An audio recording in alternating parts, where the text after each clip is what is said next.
Bonjour à tous, j'espère que vous allez bien. Bienvenue dans cette nouvelle vidéo. Donc aujourd'hui, je vais vous parler de ce livre. Je vous l'avais présenté dans mon haul du mois de juin, donc il y a 2 semaines. Et je vous avais dit que si ça vous intéressait, je vous en ferai une présentation. Vous avez été nombreuses à me dire que oui.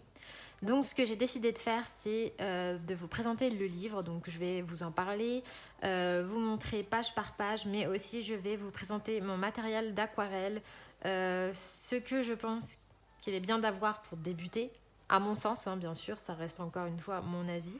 Et je vais tester un des tutos en direct avec vous, voir si ça fonctionne, voilà, et si ça vaut le coup ou non d'acheter le livre. Eh bien, on va commencer tout de suite avec une présentation globale du livre. Donc, il s'agit d'un livre de tutoriel d'aquarelle. Il est sur le thème de la forêt, comme vous l'aurez constaté. Et en fait, il est tout en anglais, puisque Dana Fox est une anglophone. Mais honnêtement, si vous avez un niveau d'anglais un tant soit peu potable, ça passe. Sinon, vous pouvez tout à fait vous servir d'un traducteur. Moi, c'est ce que je fais pour certaines choses. Mais sinon, je me débrouille très bien en anglais, donc j'arrive à comprendre. Donc, ce livre est entièrement avec du papier d'aquarelle. Donc ça, c'est chouette puisqu'on peut tester directement les tutos sur le livre. Je vais aussi vous parler des chapitres. Donc, il est séparé en 4 chapitres. Non, en 4 chapitres, pardon. Donc, on a le wet and dry. Donc, ça veut dire que c'est mouillé sur sec. Donc, on va avoir notre peinture aquarelle sur notre pinceau qu'on va venir appliquer directement sur notre papier sec. Ça permet d'avoir quelque chose de très précis, de contrôler l'impact de la peinture et ça va permettre de faire voilà, des choses précises. Ensuite, on a un chapitre sur le wet on wet. Donc ça va être le mouillé sur mouillé, humide sur humide. Donc ça, c'est une technique où l'on va prendre un pinceau, l'humidifier, enfin le tremper dans l'eau et venir mouiller la feuille. Et ensuite, venir déposer notre pigment d'aquarelle dessus. Et en fait, l'aquarelle va glisser sur le papier et ça va permettre un mélange de couleurs assez flouté et joli. Et ça permet de faire de très jolis effets. Ensuite, on aura le painting fur, donc ça c'est tout ce qui est sur la fourrure, comment peindre des poils d'animaux à l'aquarelle. Et ensuite, on a le ink and wash, donc ça c'est l'encre et l'eau, donc c'est une autre façon aussi de faire qui permet quelque chose de très intense. Voilà, donc c'est réparti dans ces 4 chapitres-là. On ne va pas attendre plus longtemps. Je vous mets également le lien de ce livre en barre d'infos. Son prix est de 30 € je crois, ou 29,90 €, quelque chose comme ça, donc ce n'est pas donné, mais il y a pas mal de tutos et le papier est de très bonne qualité. Voilà.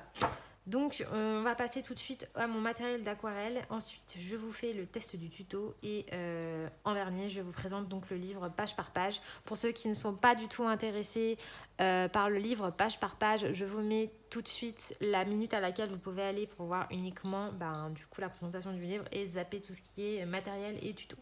Voilà, allez, on se retrouve tout de suite avec mon matériel. Du coup, on va tout de suite parler du matériel du matériel que je possède dans l'aquarelle et aussi à mon sens, ce qu'il faut pour bien travailler en aquarelle et débuter en aquarelle si vous êtes débutant. Alors, déjà dans un premier temps, je possède du papier aquarellable, bien sûr, puisque je fais de l'aquarelle sur des livres de coloriage, mais aussi directement sur du papier. Donc là, en fait, j'avais acheté un lot de 3 carnets de 30 pages aquarelle, donc c'est du 300 grammes.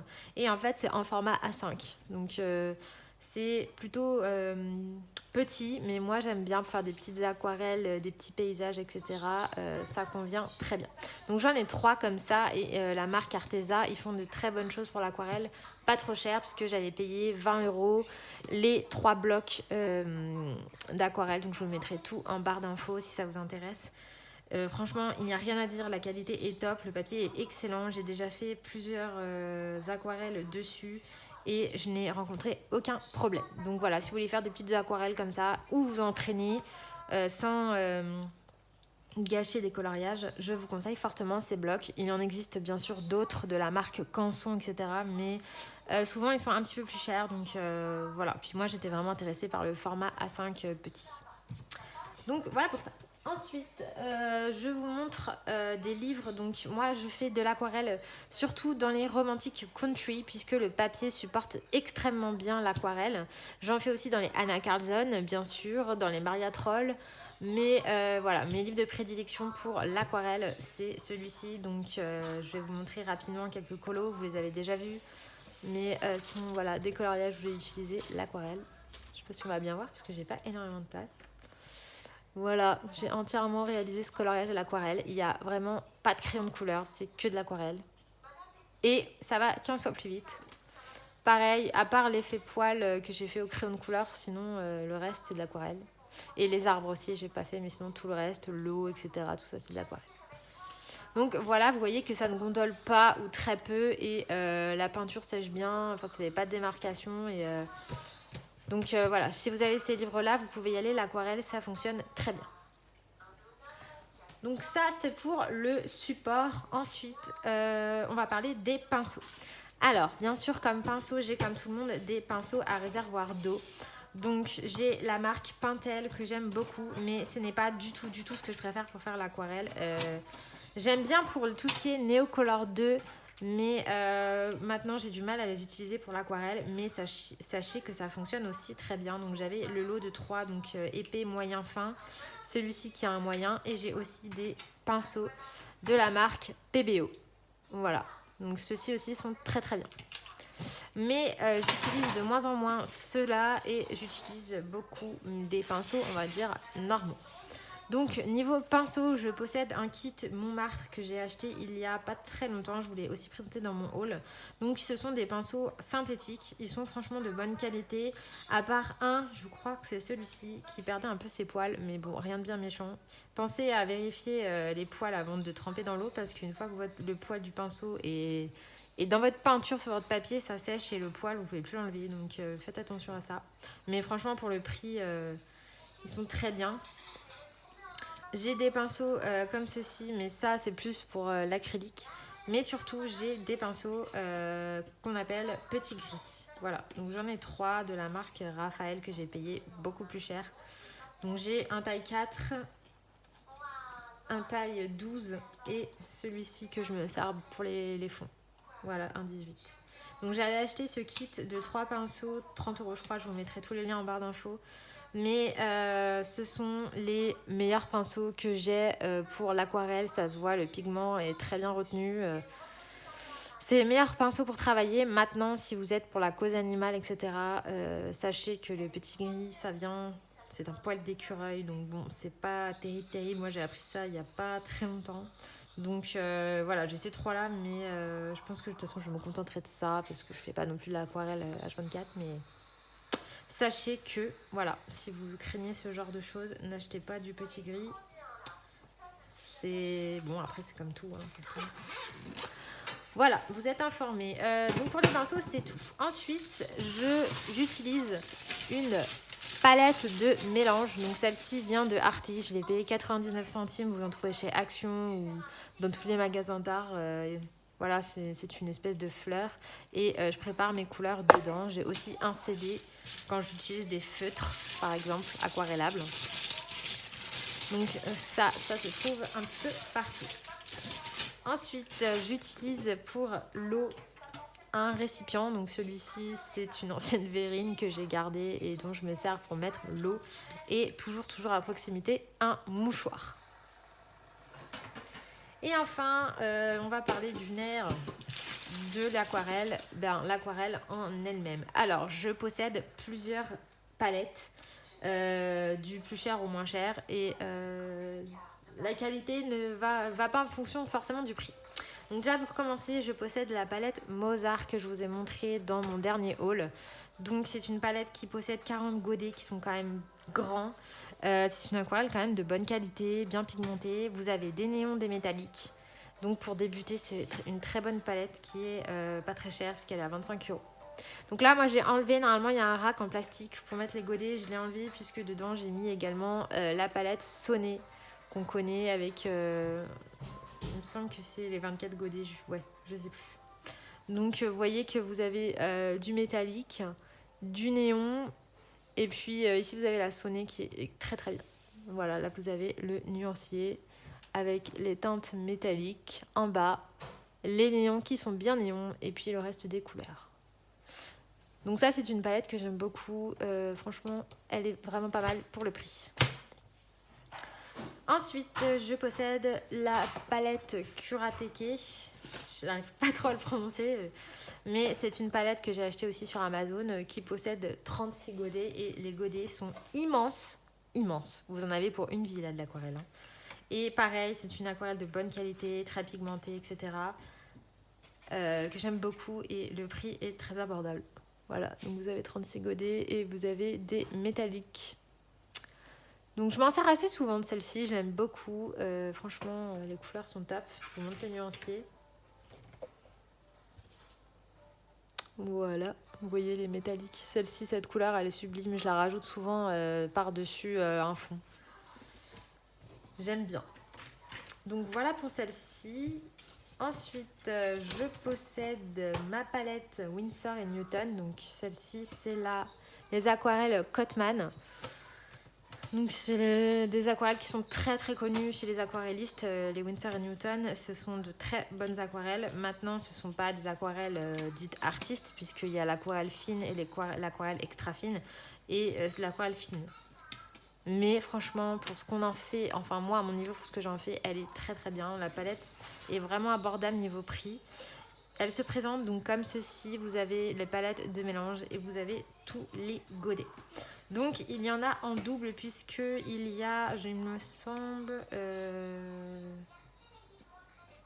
Oui, il y a 40 couleurs et il y en a en double puisque la palette complète, je crois qu'elle n'a que 36 ou je sais plus, enfin quelque chose comme ça, mais il y en a en double.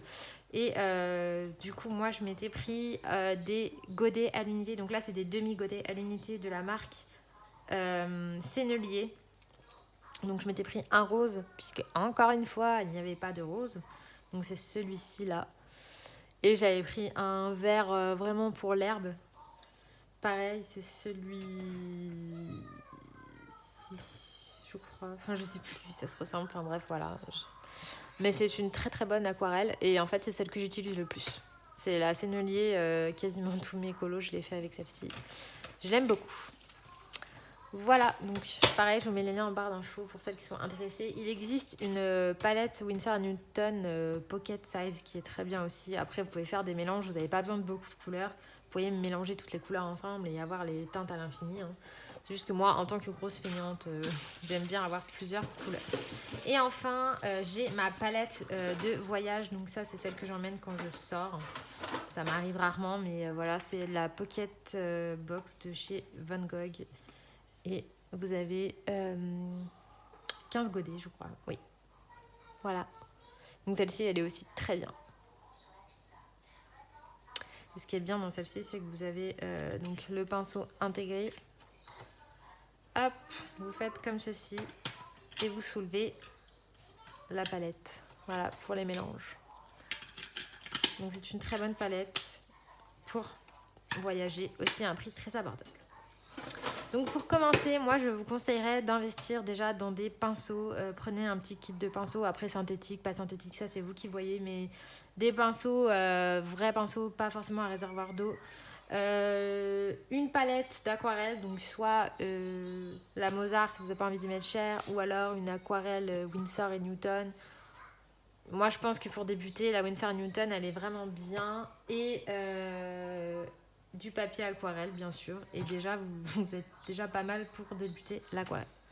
Donc voilà pour mon matériel. On va tout de suite attaquer un tuto pour voir ce que ça donne.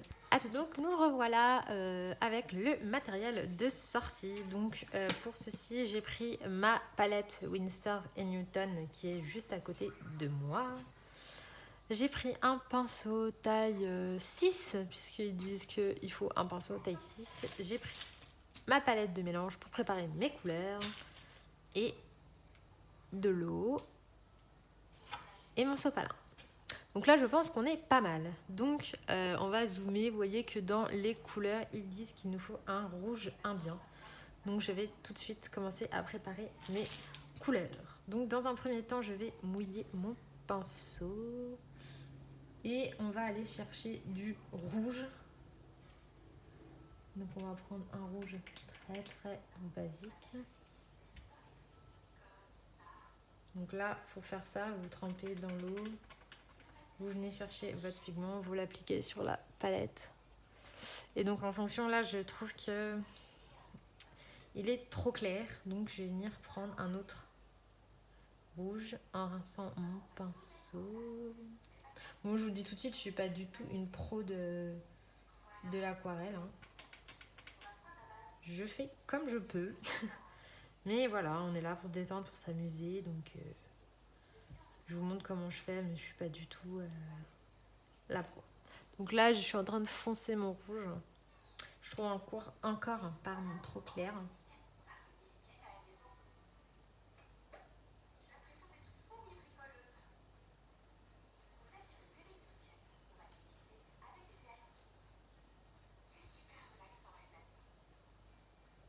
Donc là, j'ai mis une toute petite pointe de marron. Et ma foi, c'est plutôt pas mal. Donc ce que je fais des fois, c'est que je teste sur un sopalin. Ouais, c'est pas mal comme ça. Donc voilà pour le rouge. Donc dans un premier temps, ils disent qu'il faut appliquer la peinture directement sur le chapeau. Donc, alors, je vais me recadrer un petit peu. Là, comme ça c'est mieux.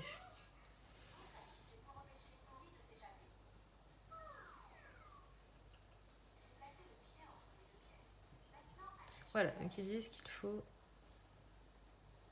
passer l'aquarelle sur tout le chapeau et laisser sécher quelques minutes.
tuto à la lettre. Je viens de rajouter les points blancs avec le stylo gel. Et honnêtement, je suis franchement super contente. C'est pas de l'aquarelle de haut niveau, mais c'est quand même sympa. C'est vite fait et les champignons, on en trouve très souvent dans les Anna Carlson, dans les Maria Troll, etc. Donc pourquoi pas en faire un à l'aquarelle, ça change.